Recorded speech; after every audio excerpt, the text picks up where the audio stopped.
Good morning, Simon. Morning, pal. We've asked a number of our customers if they'd like to ask questions. Daniel and Marie would like to know, how are you improving how quickly you deal with customer complaints? Right, well, you know this better than most people, Pam being the board member responsible for complaints.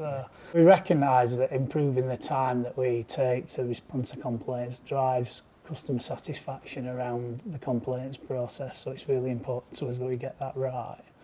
We're doing quite a lot to improve where we're at on complaints responses. We've got a complaints improvement plan that came out of an independent piece of work done by the Tenant Participatory Advisory Service, looking at our complaints process, and that has several actions on it, a lot of which is around improving the effectiveness and speed of our responses.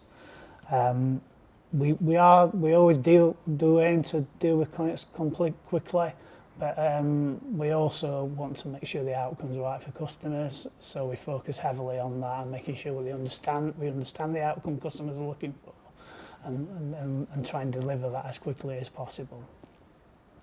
So the outcome's very important. We're always looking for opportunities to learn and make improvements from the complaints process, and we've got a complaints working group that will look at that in detail.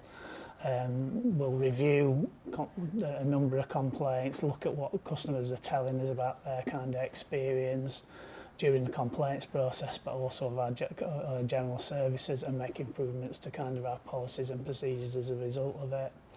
And that's always important.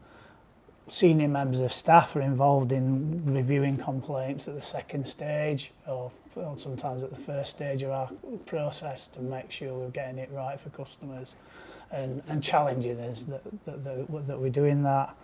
In the end, if people aren't happy once they've got through our complaints process, they've also got the Housing Ombudsman, and they can take their complaint to the Housing Ombudsman, and the Housing Ombudsman will look at that, and we can support people in doing that if they're unaware about what that process looks like, and we'll always detail that in our complaints review responses.